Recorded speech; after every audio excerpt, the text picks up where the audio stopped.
Good day, everyone out there. I hope you're doing well. This is Tim from Ski Rex Media coming at you once again with our weekly tour and talk about and this, that, and the other of the snow sports world, skiing, snowboarding, other snow sports, what it is, what have you, whether it be recreational, competitive, whatever it may be. And competitive is actually what we're talking about this week. Amateur competitive, and we'll get into that in a minute. But first, I want to hope that you had a good Christmas last weekend or this past weekend, a very Merry Christmas or Boxing Day or Kwanzaa's off to a good start, depending on which one you celebrate. Happy holidays. And this coming weekend, if you're listening to this on Wednesday before the weekend, when it debuts on the 29th, is obviously New Year's Eve. And with New Year's Eve, just want to say, remind everybody, play safe. Play safe, and I don't just mean out on the slopes. Of course, if you're skiing on New Year's Eve, New Year's Day, and the days leading up to it, I'm going to try to be. If you're leading up to those days, if you're skiing on those days leading up to New Year's or on New Year's, whether it be Eve or day, but be careful, of course. But when you get into post-skiing festivities and the drinkies and the food, and then the more drinkies without enough food, be careful. Designated drivers, drink at home, drink responsibly, party responsibly, safe sex, all that good stuff. No fights, any of that. Remember, take care of yourselves. Let's start 2022 off right. It's going to be a good year. I have that feeling. Maybe I'm a little arrogant. Maybe I'm a little overly positive or overly optimistic, but I'm thinking it's going to be a good year. That's what I'm going with. I'm going to make it a good year, and we can all make it a good year. Make it as good as you can for yourself. Now, next on the agenda, the last time you get to hear this for 2021, please subscribe, follow, share. I know, do we love this or do we hate this? It's what they say you should do. Make sure you remind everybody, follow, subscribe, whichever, whether you're watching the video version or audio versions, make sure you click the follow buttons, the subscribe buttons. Make sure you rate it. I've had 5-star ratings on Apple Podcasts, so rate everywhere you can, follow everywhere you can, including social media. That being Instagram, Facebook, Twitter, and LinkedIn. Ski Rex Media, very easy to find. All links in the description, plus the Patreon site. Also Ski Rex Media, and then skirexmediamerchshop.com. If you want to rock something, my Santa hat that I'm wearing for the last time this year, as you can see if you're watching the video version, is not on the site, but the shirt that I am is the pocket tee. A lot of things on the Ski Rex Media merch shop website. Check that out. People have bought them and people have enjoyed them and liked them and helped share the name. Plus stickers.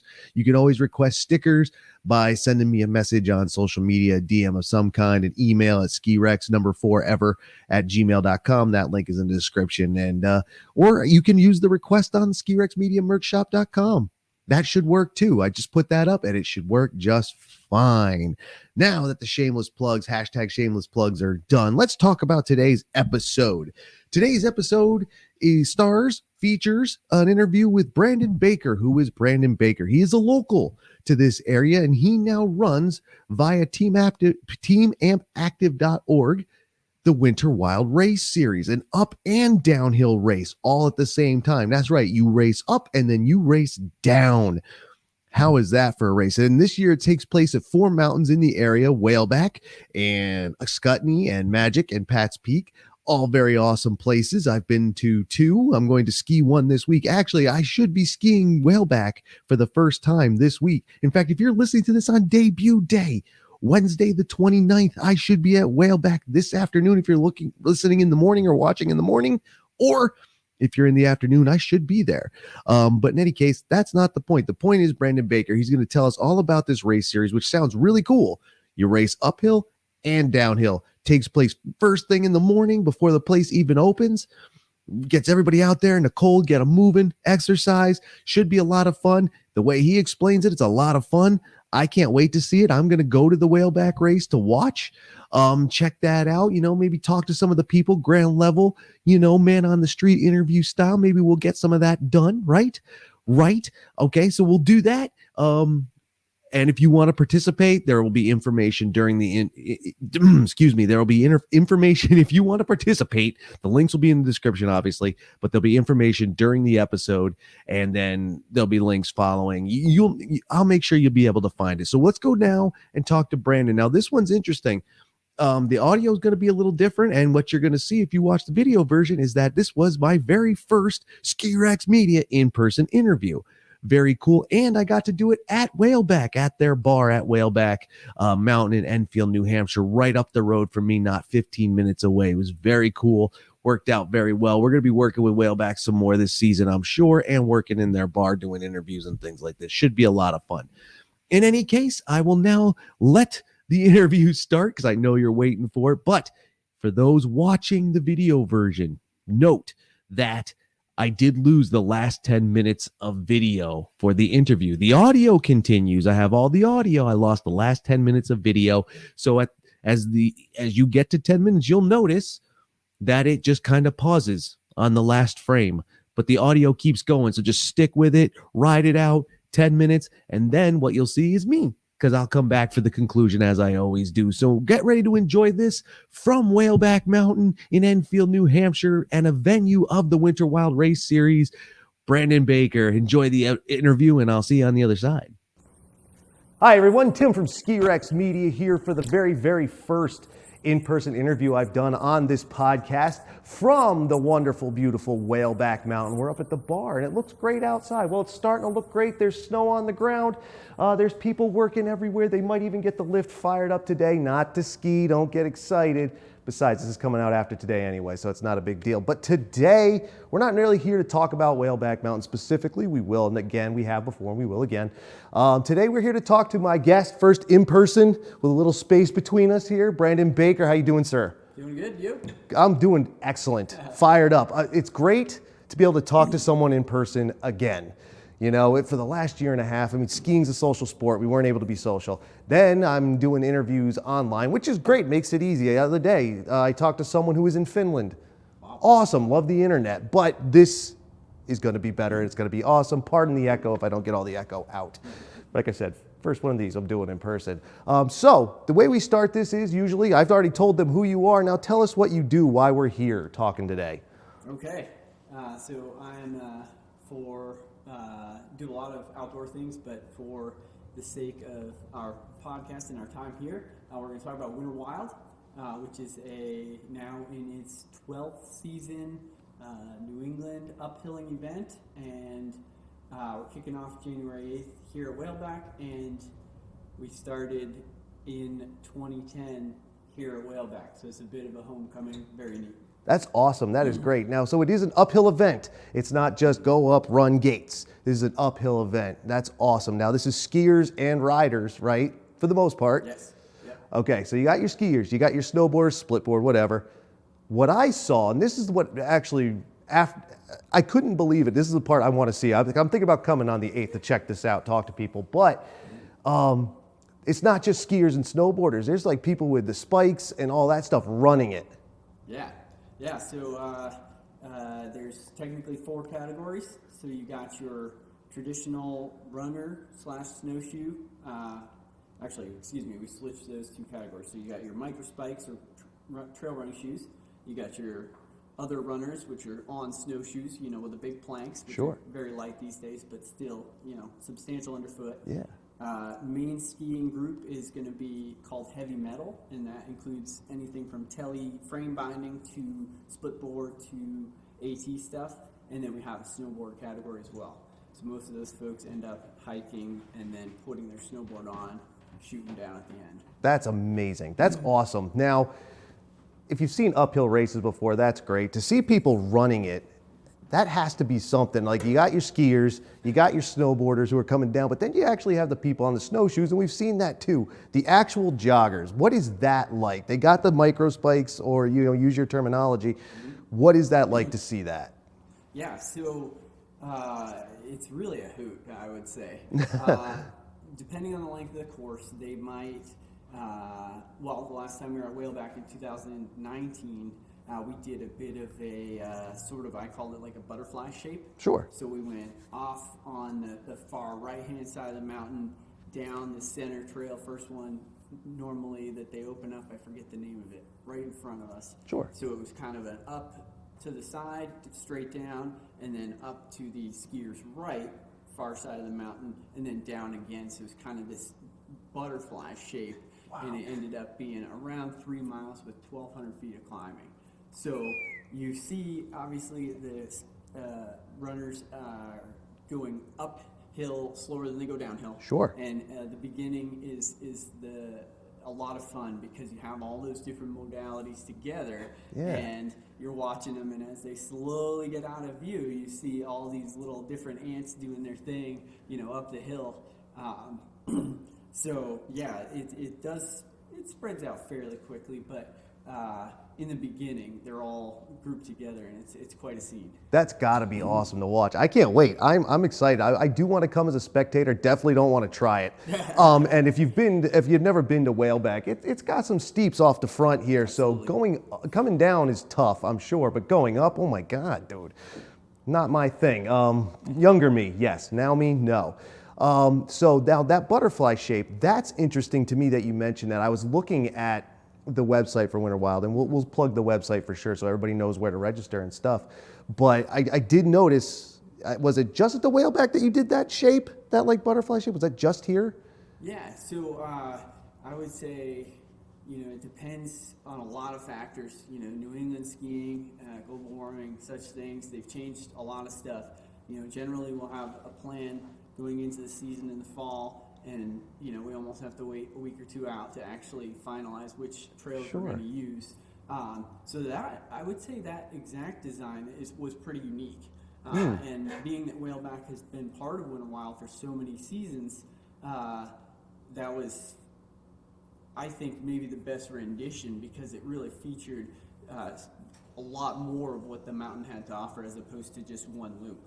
Yeah, no, that was awesome. In fact, I was actually wondering about it. I looked at the map from past years at Whaleback and I saw it. I was like, oh, so did they go up one way and come down the other, or go up two ways and come down the middle? But it's up, down, up, down. Yes.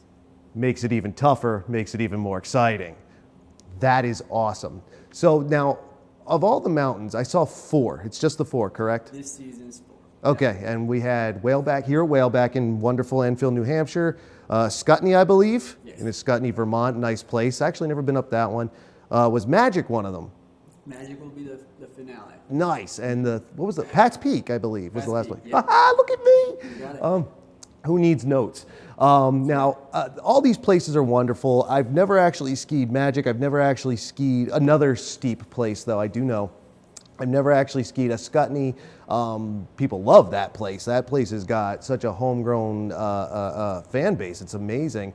Pat's Peak I love. I've been there. I love that place, and I'm going to love this place too. Do you get a lot of turnout? Because these are small mountains. Like you have 2 Indy Pass mountains and then 2 other independent mountains. Not on the Indy Pass, but Pat's and Magic are. Do you get a lot of turnout? Are these huge events? Are they mid-size events? Are they small events? Yeah. So, of course, throughout being this season 12, there's been huge ones. I forget the record offhand, but I know it was over 200. Sure. And then there's been some smaller ones. I remember,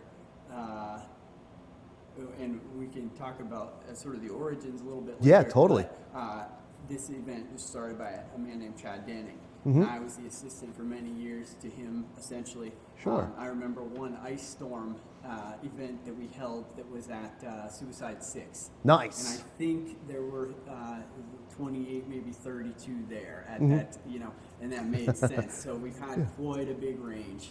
Nice. I'd say generally average right around 80, 90 folks. That ain't bad. Always decent, yeah. Yeah, that is good, especially for these smaller mountains. You don't want to be pulling in World Cup numbers on a place like this. I mean, you could, but it would be ugly, that's for sure. Well, then let's get into the history of it. Small New England race, uphill, downhill. What's the idea behind it? What's the origin? What's the story? Sure, yeah. So this was 2010, and I would say most of the groundwork was done in 2009, being that the calendar flipped and then, our winter events start. Sure. So Chad Denning, rec director in New London, also Hanover before that. He grew up in Texas, and he went to, I believe one of his first jobs was out in, I think, Vail. Okay. So he's in the recreation field. he would tell you that he's a bigger guy, typical Texas, ate a lot of food, Nice. did the party thing, whatever, in college. And then when he got in the rec field, he went out to Colorado, and he just right away just ate up the Colorado lifestyle. Sure. So, skiing, hiking, running, multi-sport, all the things, got healthier, got leaner. He went from 220 to 170, about 6'1", so big strong athlete. Yeah. Fast forward, he and his wife came out east. He was assistant rec director, then he became full-time the head rec director in New London. Sure. That's where I met him. I went to Colby Sawyer. Okay. So we became friends through outdoor pursuits. I was in between things, graduated college, and I graduated did the fall semester, so got to the winter semester, and he said, I'm doing this event, and I said, wow, I don't know where I'm going to live after college, but I want to help. So I would come up on weekends and help a little bit, and just a really, really unique event. First year he got, I know he had a spot with New Hampshire Chronicle. I can't find it on YouTube. I know it's out there. I believe Whaleback and Sunapee, maybe even Pats were the first year, so just 3. Okay. But very, very grassroots. It grew, just mostly by word of mouth. And it took a little bit of a crazy athlete to do it. Sure. Wake up at however long it takes you to get to the mountain, then you got to warm up, sign in, do the thing. But Chad really promoted that as super fun event, get your workout in before maybe even your kids wake up. Sure. And then maybe the wife or the husband, for that matter, could bring the kids later. You could all ski as a family after the event. It was really a cool way to get people going. Main idea behind the uphilling, when Chad was out west, before he came this way, he was a typical telly, uphilling guy before the resort opened. Sure. And he said, out west, you get these 45, 50, maybe even an hour plus climbs. Yeah. So that's they would finish at the top for some of their events. He said out east, our climbs are much shorter. Sure. Let's do a lap. Yeah. And the deal will be whatever equipment you use to get up is what you have to carry That's with so you awesome. on the way back down. What a genius idea. What a brilliant thing to do. Super cool. Now, started grassroots, very small. These mountains are in small New England towns. These are tiny little towns, Enfield and Henniker and Londonderry and the Scutney. Very small town, but you get decent size events. Have you ever had a real, or should I say real, pro athlete sneak in? Ooh. Have you? That's a great question. Don't know. One of the things I like to say, social media and things like that, is that Winter Wild is a series that favors participation over prowess. Sure. I'd say 10, 15 people are really gunning for that win. They are all timed. But the other 75, 80, 100 people are just there to do it, get the workout, sweat a little bit, get on the hill.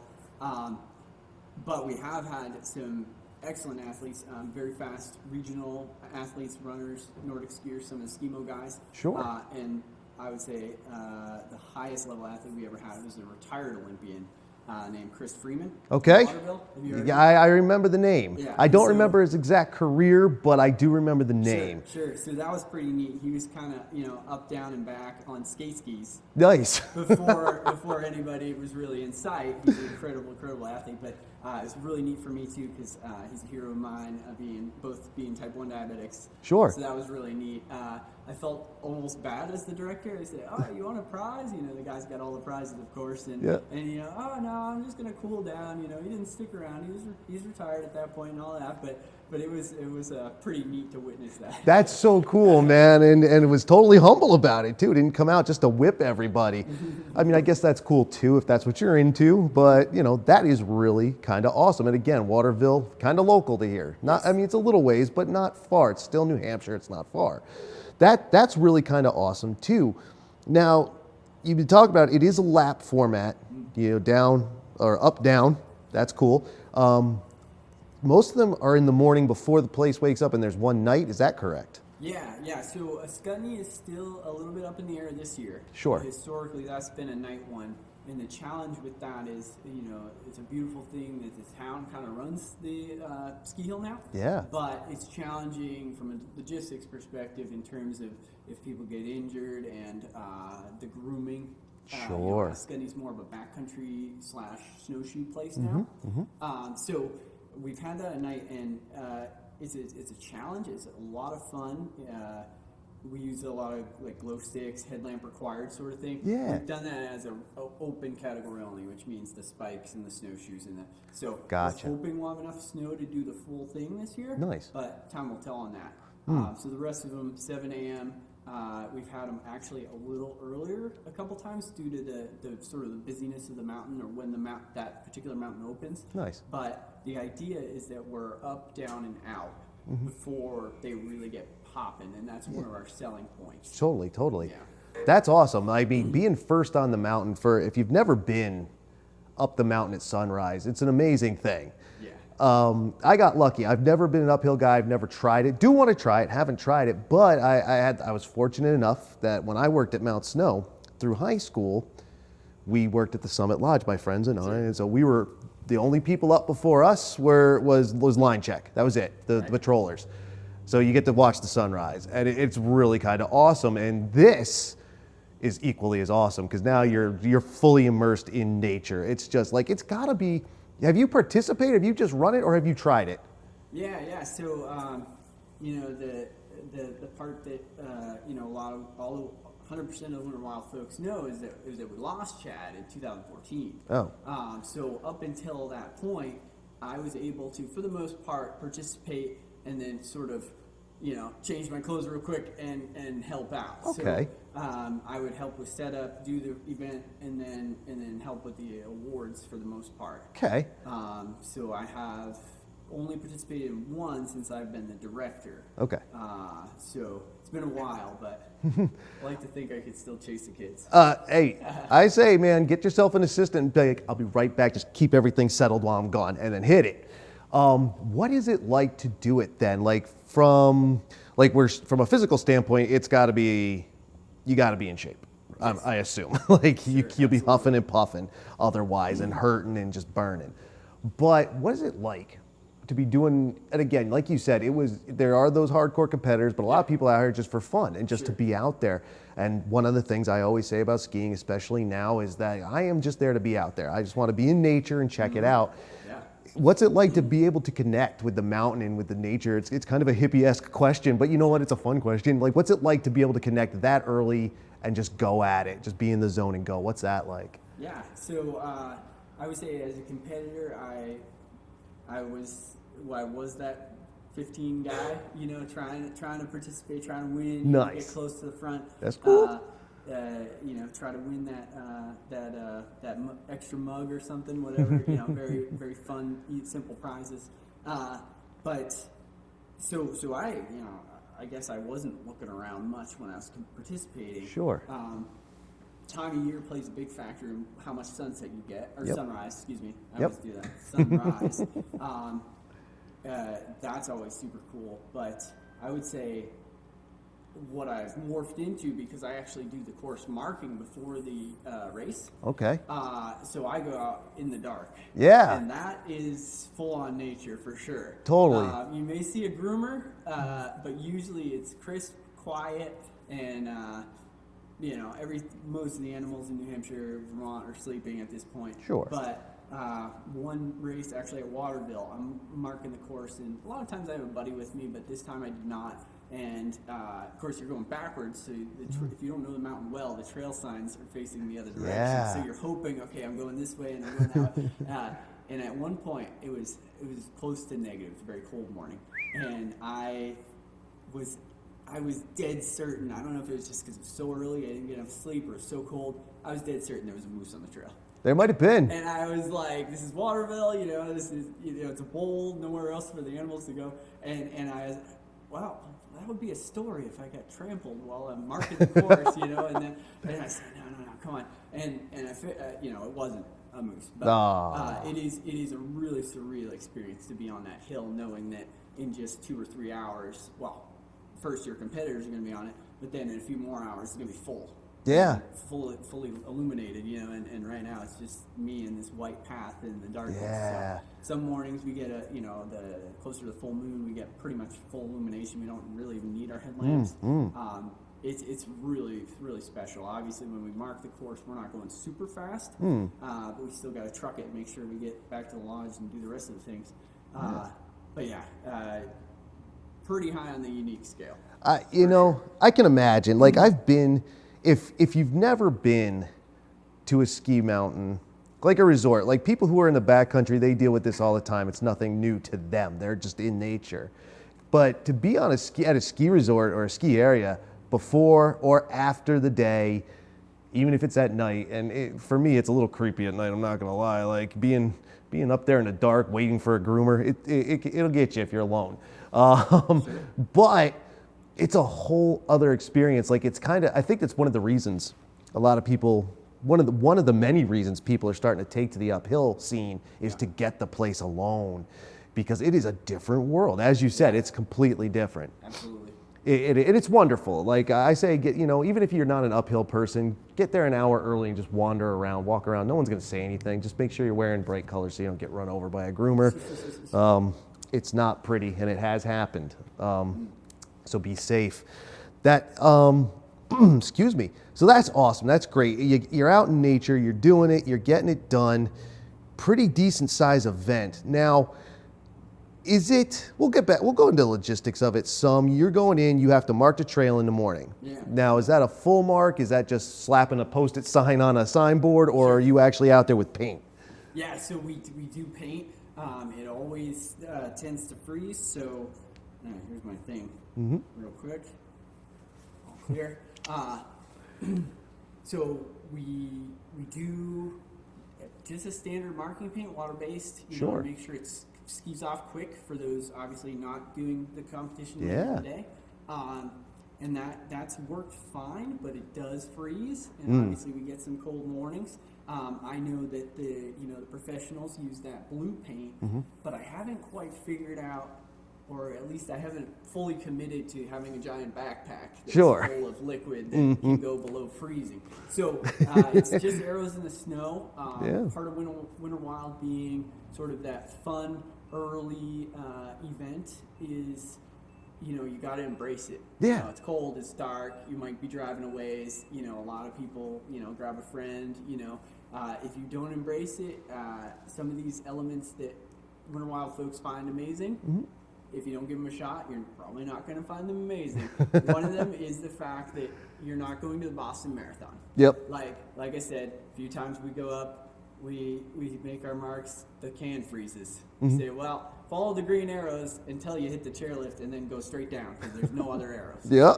And that's sort of part of the goofiness and the fun of it. There's a few folks that might get angry, but for the most part, we do the best we can. We're moving our bodies from 5 to 5:45 a.m. trying to set this course. Most of the mountains I know by now, not all of them though. Some of them, every now and then we get a new one. Sure. But yeah, it's all on the ground, and it's all designed once again so that when we're gone, the skiers aren't mad about it. Blue and green tend to be the important colors. They're kind of our colors, so to speak. Sure. Obviously, the mountains frown upon yellows and reds. Yes. For obvious reasons. That would be awful. Like I can kind of see the humor of it if you're into dark humor, but nope, green and blue, that works. Yes. Plus it sticks out really nice. That's great, and I love that you bring up the goofiness side of the factor. It's like you who are setting it up are having as much fun. Granted, it's work, it's a job, but you can have fun while you're doing it. Yes. And you do, and I think that obviously that must translate into the event. Sure. Because it seems like so much fun, and again, small mountains, locals coming out. It's just a good time. It's a hang, and that's awesome, and I love that. So you said you don't know all the mountains by heart necessarily if you get a new one, which is cool. I don't know how. There's people out there who will look at just a photo of a mountain and tell you what it is and which trails are in the photo. Sure. I was like, dude, I can't even do that at my house. I don't even know my house when I see it. So how do you do that? Now you're down to 4. Is 4 the max you guys do? You looking to go more, go bigger? Yeah. So obviously pandemic, Yeah. some things. We didn't have any races in 2020, so that would have been, actually the 11th season. Excuse me, we got in 5 before things shut down. Oh. 2020, but then we didn't have any in 21, I guess. Yeah. And it'll be 22 in a few weeks. Totally. Yeah, so I still have a hope to do like a little backyard one, just to say we've got a streak going. Nice. But when I took it over, I was able to acquire Chad's original vision for, hopefully he was going to do this amongst other races as eventually a full-time job, move away from the recreation side. Sure. That ultimately, obviously, didn't happen. I got his original business plan, and his training is far superior to mine, I will say, because he studied recreation, and he's such a good connector, in terms of sponsors and mountains, and he worked for, did little projects with the New Hampshire Tourism as well. Sure. Leading up to Winter Wild and launching it, and his brother helped him out with a bunch of stuff. Kind of going too far in the past here. That's all right. No, by all means, go for it, man. No worries. So we're coming back to the morning. Yes. Yeah. So it's I picked it up and sort of at the time I was working for Eastern Mountain Sports, and was like, if I'm going to work, and really trying to make this happen, I'm going to give it a shot. So I basically left that position and tried to get bigger quickly. Yeah. Probably too quick. Okay. And, I eventually got to 17 year-round offerings. Wow. And, there's some luck, there's some business skills I certainly could have done better, but ultimately I got to a point where I did too much and maybe it wasn't established enough to make enough money. So eventually I came back down, and I think, 2 years ago we would have had 7. Okay. And this year, coming off the pandemic, I ended up working a lot more in other jobs. Sure. Probably too much because there's nothing else to do. Pretty much. And then, so I said, now that I've still got, a full-time job to go to, when I didn't have a full-time job, it was easy to do 7 or 8 in the winter. Sure. We got up to 10, I think, was the most we had in a winter. Wow. Which is crazy. That's 4 states, too. Damn, that's a series. Yeah. And so that was, it was wonderful. Great experiences. Had a lot of friends that have helped throughout the years, but it's ultimately too much. Sure. The way the event is designed, it's designed to be fun. It's designed to be up down. It's designed to be family friendly. It's not designed to be your, maybe your Spartan or your Mountain Dew rail jam.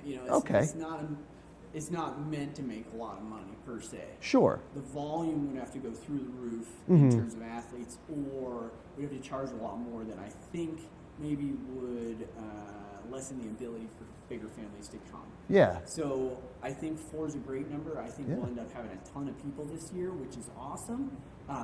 But sustainability from my own personal life, 5, 6, 8, 10, too much. Gotcha. Hey, 4 is good, man, especially if you're getting good-sized crowds. Like you said, averaging 90, 100 people. That's not bad. It's hard work to do these series, especially if you're the top guy. Like, not that I know, I've never run anything like that, and most people haven't. But you talk, when you work in the business, you talk to people when like the big ones come. God, I was at Mount Snow when the X Games came, and that was just our couple days. It was hundreds of people that didn't even. They worked for ESPN. Then their people, then each athlete, then their athlete, they each have people. So if you scale that back, it's still a lot of work, and it's still, it's a lot to do, and it's very interesting to me, that part of it. I don't know if that's interesting to anybody else, but the logistics part's interesting to me. But because it might not be interesting to me, I did hear you say something in there about year-round offerings. Were you or are you looking to do a spring or summer or fall version? Yes and no. There is or was there a plan to, I guess I should say. Yeah, for summer, still sort of endurance-based things, but I've done a number of trail runs, road runs, hoping to do some biking events at some point, gravel or mountain bike. But yeah, ultimately, there is a summer version already. Yeah. It's called mountain running. Okay. Generally speaking. Sure. And a lot of the ski mountaineer people do that as well. And national level, there's a big one at Loon. Some of the other sort of clubs from New Hampshire have taken over those races. And so there's a big carryover in the running community. What it would look like with multi-sport in the summertime, I don't even know. That would be some kind of crazy. it would be something. Summer wild. Summer wild. It would be something to see. Well, I don't know. You might be getting into the safety issue there because you got people jogging down, you got a bike whipping past them. I don't know. Sure. I'd be looking over my shoulder a lot of the time. I do that hiking these mountains now with mountain bikers around. Not that I'm down in mountain bikers. I'm not. It's just if it's, you might not necessarily see someone coming, and that happens. But that's okay. How does it? I guess the question is how has it been reviewed? Do people love it? Do people like it? I mean, obviously, if you're getting crowds of participants, and then what do you get? Do you draw crowds of spectators too? Is spectating a thing? Yeah. So I haven't checked the Yelp lately. Sure, I gotcha. It's interesting. Having done this for a while now, I think myself personally, I've hit a bit of a wall. Okay. In terms of kind of hitting that plateau a little bit. Need a little spark. Need a little energy. Something different. Sure. There's challenges, as you mentioned, sponsors in different mountains. All the mountains we've been to in the past, which if I totaled the exact number, it has to be close to 15, maybe closer to 20. Nice. 10 to 1 year, right? Yeah. And we've had 5 and 8 in this. It's been hard being such a sort of grassroots and family sort of event. Sure. Some of the maybe bigger hills or bigger sponsors, have kind of been in and quickly out, and that's been hard, sort of emotionally. I know business is not really supposed to be an emotional thing, being that that's kind of where our energy goes in providing this experience. Sure. That's worn on me a little, but I think generally speaking, I've held it together well with the sort of group I've had. My buddy from childhood, Danny, has been my latest sort of assistant, if you will.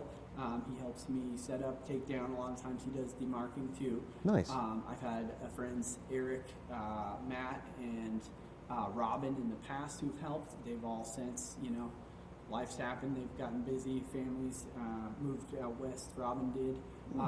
So, it's hard to have a lot of consistent support, at 5 a.m. Sure. No, I got you. But ultimately, I think most athletes have a blast. Like Yeah. you said, there's a lot of elements to it. So you got the experience, you got the sunrise, you got the exercise endorphins. Then when you come back in, typically if we were in like this lodge, we would be up front. I don't know how it will work with the pandemic and with, just getting sponsors, but that's a cool thing. We've had not only age group awards for every category. So the awards are, extensive. That's and they're awesome. small, they're mugs, they're hats. This was a prototype hat at one point. Like it. But we also have bigger prizes that are raffles. Okay. So that varies year to year, but some years, like a couple years ago, we had Crescent Moon snowshoes. Nice. We've had like ice bug Swedish shoes with the spikes on them. Oh, cool. $150, $200 shoes. Sure. So we raffle off like one of those at the end of the awards. So that part is everybody's all excited. Oh, because sure. There's so many categories. You've got winners who are in the 70 to 79. You've got winners who are, youngest finisher, 8 years old. Wow. So I would say that feel-good element we've been able to maintain throughout the years. Nice. The coolest thing I will tell you to wrap this portion up. Sure. We have a participant. I hope she sees this. Her name's Ellie. Okay. And she has been, I think, Winter Wild all 10 years. Nice. At least 1 or 2 races. She's had, some injuries and whatnot. But Sure. Ellie actually has a Winter Wild tattoo on her on her That's tab. wild. So That's awesome. If she doesn't, isn't the best representative and the, most excited about the event, I don't know who is. Shout out, super fan. shout out to Ellie, super fan. Absolutely, right. hype, That's right. hype woman number one over there. That's great. Well, that's awesome. That's really awesome. Better than great. That's awesome. If you want to get tatted up, I don't have any. I'm scared. But well, then if there seem so many categories, so many people, and people seem to love it. Yeah. So what do we have like for categories or age groups? Let's get into what it might take to if someone wants to participate. So you got ages, what you can walk until you, as long as you're alive. Indeed. Yeah. Nice. So basically,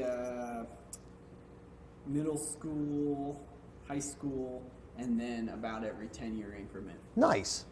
And believe it or not, so you can earn points, for the series. Usually, Okay. like however many events minus one. Mm-hmm. So if there's 6 events, you would have points for up to 5 races, something like that. Okay. And first place is X amount, blah blah blah. And one of our most hotly contested divisions is 70-79 open. Nice. Typically, there's usually 5 or 6 men.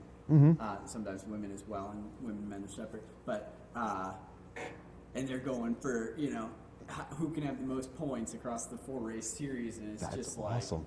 I just want to be able to walk up the mountain at that point. Totally. And these guys are just jogging down, and no problem. Very cool, yeah. Something to be said for staying in shape. That's Keep right. moving, and they're keeping moving. That's great. So many categories, so many age groups. How do people get in on it? Like website, phone calls, mail-in, Sure. smoke signals, what is it? Yeah. So I just finished the postcards. I'm a little late on that. We typically pass those out to ski shops. Try to leave a stack at our mountains, and that just has a schedule on it. Sure. Running stores, that sort of thing. Website, teamampactive.org. So the AMP is something that Chad created that I've just kind of kept running with. So it's like Team AMP is sort of the club, but Winter Wild is the business name. Got it. And of course the winter events. Nice. And we do a lot with the Team AMP Facebook page, which is just Team AMP. And I think our Instagram is Team AMP Active as well. Cool. Yeah. So you can find it anywhere. Just look it up, Winter Wild, the Team App Active. Yeah. Links will be in the descriptions across both the audio and video versions. Make it easy for you to find. Fees involved? Yeah. So I was very proud that I was able to keep the fee low. Also, maybe the reason it's not my full-time job. Sure.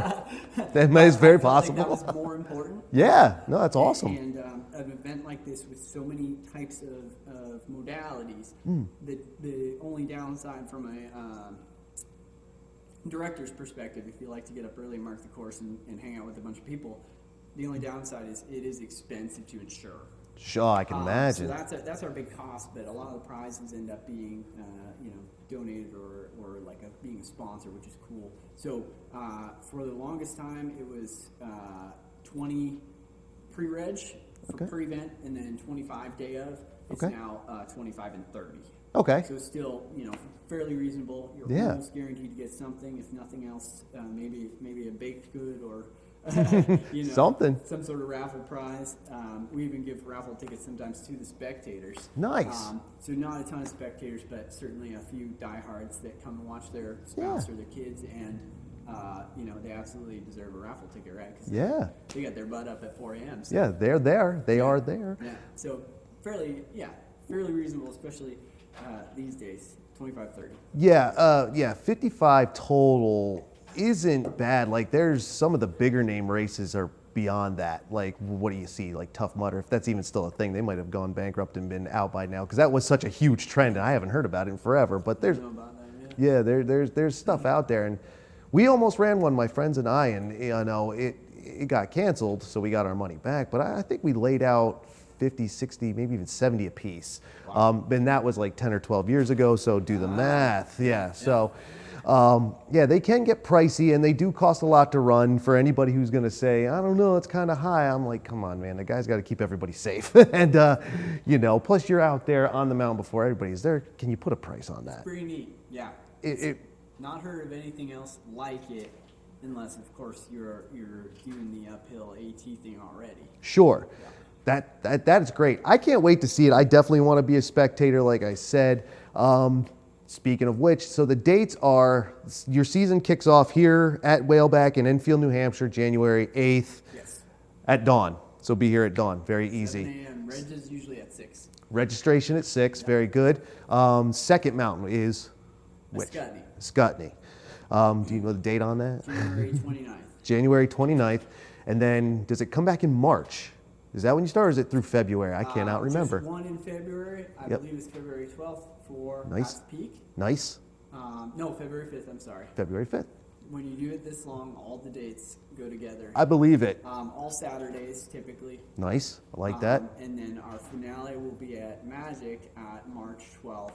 And that will be really neat because it's basically a progression in amount of vertical leading to Magic. So each race will get a little higher, a little longer. Oh, wow. So as the season continues, you got to push yourself a little bit more. Yes. That is so brilliant. Like, well, as long as, fingers crossed, we have great conditions totally. all the year. Yeah. Yep, Mother Nature is what it is, and that's great. But, man, you start and you're thinking, man, I'm going to get a break. But no, you're going. And once you get to Magic, you're going straight up. So pretty much. Get those workouts in, kids. That's awesome. This sounds fantastic. teamampactive.com. Org. The links will be in the description. Don't look if you're listening in your car. Wait till you stop. And then across social media also linked, and we'll make sure we share those. Awesome, Brandon. Thank you for doing this with me. That's great. This sounds like a blast. I can't wait to see it. I want to come on the 8th at least, if not the others, or whichever, and just talk to people and be like, what do you think, dude? And just, we'll do it again, man. Thank you very much. I appreciate it. Brandon Baker. Winter Wild, thank you, my friend. Thank you. Yeah, man. And we'll see you out there, bud. Thank you. Cool. Awesome. Thank you. Thank you. And there you go, everybody. Me and Brandon Baker hanging out in person at the wonderful Whaleback Mountain, which I will be frequenting this season since I have my seasons past the Whaleback Mountain. So I should be there, like I said, this week and then probably next week and hopefully the week after that. The beautiful part about Whaleback is that they do midweek open in the afternoon, open for the afternoon and into the evening. And I was like, that's just perfect for me. I can get all the Ski Rex media work I want done in the morning and then go take runs in the afternoon. And maybe even, this is one of my goals. I have a couple goals this season. One of them is to ski all 6 New England states, including Rhode Island.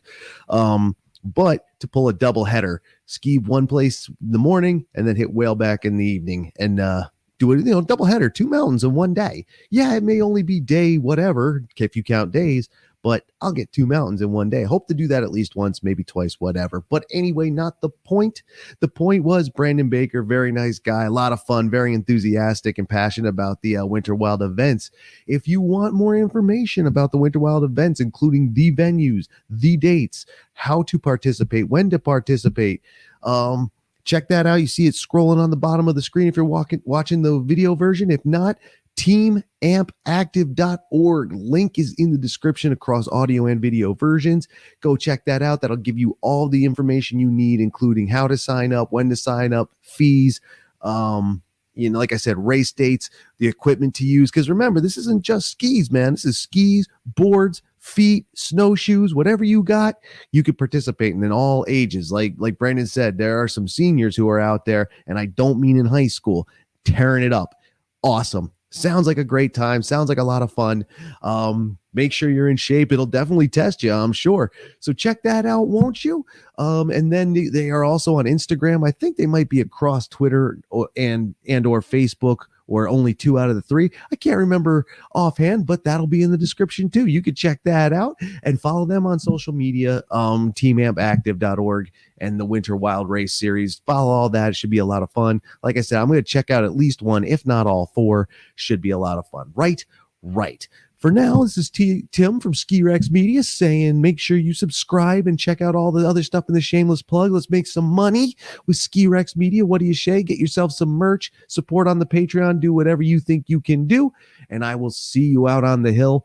I'm sure I'm skiing with at least some of you, and next week I'll be back with probably solo. We're setting up some new interviews for the new year, but of course, it's as I finish up saying this, like I said, New Year's is this weekend. We got to get through the holiday time. Nobody's really working that hard during the holidays, myself included. I didn't do much during the holidays either. But next week, I will probably be solo here on the Ski Rex Media podcast.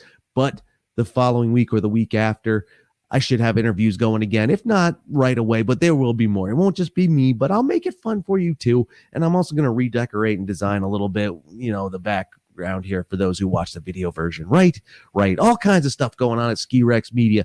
Shoot, I've even started writing a book, but we'll get more into that later another time. For now, I'll let you go. I'll see you out on the hill. Be careful out there. Have fun out there. And I'll see you on the next one. Later.